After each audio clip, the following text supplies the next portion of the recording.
بسم اللہ الرحمن الرحیم نحمدہ ونصلی ونسلم علی رسولہ الکریم اما بعد۔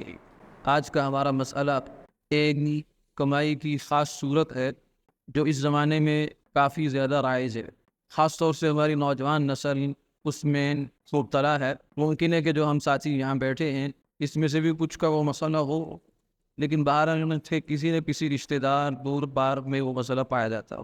چونکہ یہ زمانہ میڈیا کا ہے، انٹرنیٹ کا ہے، تو جو چیز ایک جگہ ہوتی ہے پھر پوری دنیا میں پہنچ جاتی ہے، پھر پوری دنیا کے لوگ اس میں دلچسپی بھی لینا شروع کر دیتے۔ اس لیے اب کوئی مسئلہ بھی خاص کسی ایک علاقے کا، کسی ایک خاص طبقے کا نہیں رہا، کم و بیش سارے مسئلے سبھی لوگوں کے ہو گئے۔ کیونکہ اگر ہمارا کوئی بیٹا، بھائی، قریبی دوست، رشتہ دار ایسی کمائی کی صورت میں ملوث ہے یا مبتلا ہے تو اس کا اثر ہمارے اوپر بھی پڑے گا۔ وہ مسئلہ یہ ہے جس کا عنوان ہے ملٹی لیول مارکیٹنگ، MMLB کہتے ہیں۔ اس کے ذریعے سے کمائی کر ایک کمپنی آتی ہے تو آ کر اعلان کرتی ہے کہ ہمارے ممبر بنے، مثلا 5,000 روپیہ ہمیں جمع کرائیں، ہمارے ممبر بن جائیں۔ اس کے بعد آپ 2 بندوں کو آگے ترغیب دیں کہ وہ بھی اس کمپنی کے ممبر بن جائیں، وہ بھی ممبر بن گئے، انہوں نے 5 جمع کروا دیے۔ پھر ان 2 کو بھی آگے ترغیب ہوتی ہے کہ آپ بھی آگے 2 کو بھی ترغیب دیں، وہ 2 سے 4، 4 سے 8، 8 سے 16، 16 سے 32، 32 سے 64، 64 سے پھر 128۔ اس طریقے سے اس کو ایک درخت کی طرح یہ یوں سمجھے کہ نیٹ ورک بن جاتا ہے۔ کیونکہ اس کے کئی درجے ہوتے ہیں اس لیے اس کو ملٹی لیول کہتے ہیں، کئی درجوں پر اس کے ممبر موجود ہوتے ہیں۔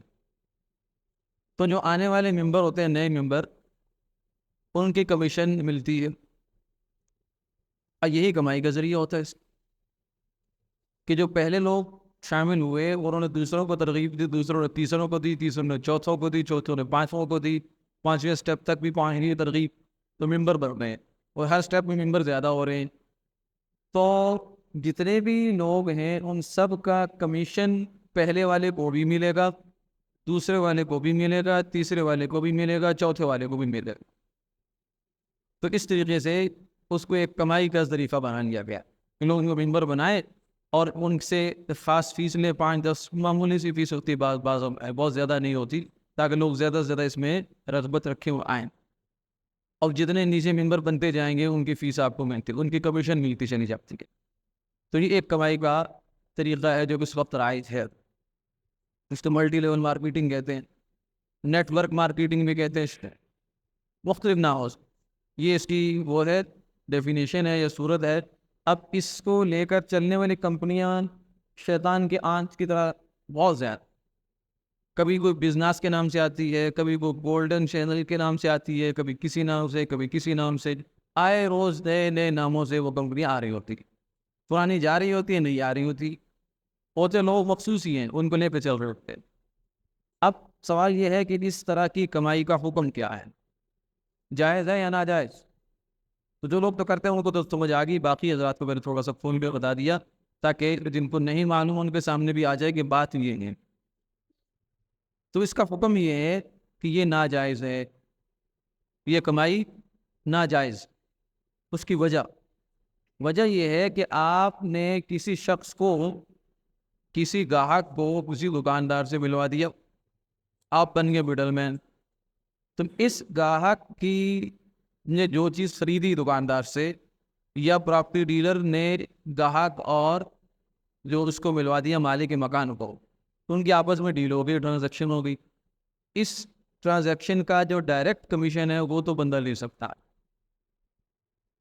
لیکن جو انڈائریکٹ کمیشن ہے وہ نہیں ہے، وہ ناجائز۔ جو کمیشن ڈائریکٹ ہے جس میں آدمی کی اپنی ایفرٹ لگی ہے، اپنی محنت کوشش لگی ہے، وہ کمیشن تو آدمی لے سکتا ہے۔ اور جو انڈائریکٹ ہے کہ آپ نے ایک بندے کو جوڑا، اس نے آگے محنت کی اور اس کی کمیشن بھی آپ کو ملے، یہ ظلم ہے، یہ ظلم ہے، شریعت اس کی اجازت نہیں ہے۔ اس کی مثال ایسے ہی ہے جیسے ایک پروفیسر ہو، استاد ہے، ٹیچر ہے، اس نے ایک اسٹوڈنٹ کو پڑھایا، اس سے کہا کہ بھائی چارج لوں گا، میں فیس لوں گا، ٹھیک ہے، کوئی مسئلہ نہیں، لے لے۔ اب وہ اسٹوڈنٹ پڑھ گیا، پڑھنے کے بعد اس نے آگے جا کے اپنی اکیڈمی کھولی ہے. اب ٹیچر صاحب پہنچ جائیں بھائی, کیونکہ تم میری وجہ سے یہاں پہنچے ہو, لہذا مجھے جتنے اسٹوڈنٹس کو تم پڑھا رہے ہو اس کی بھی فیس دیا کرو, اس کا بھی مجھے حصہ دیا کرو.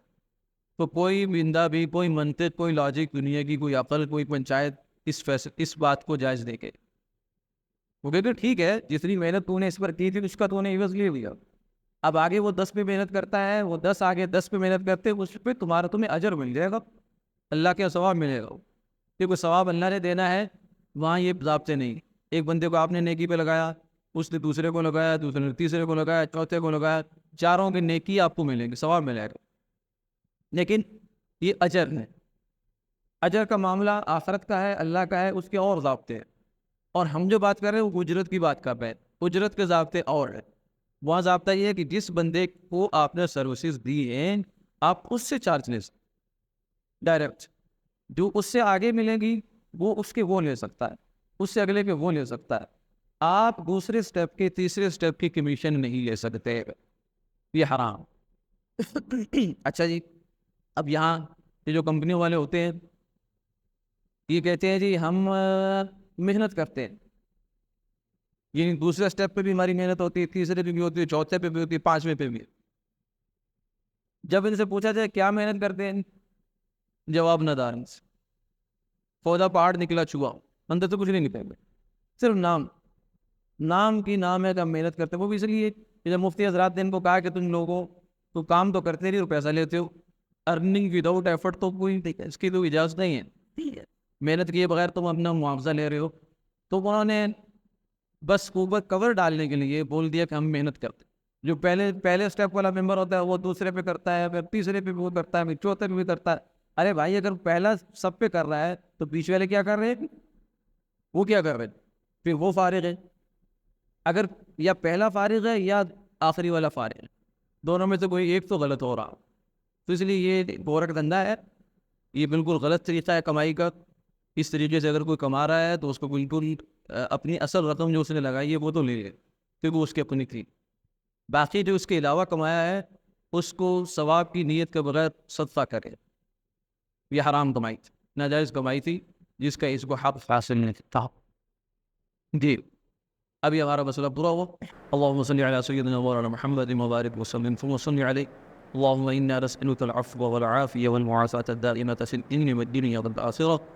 یا اللہ یا رحمان یا رحیم یا کریم یا عفو یا غفور.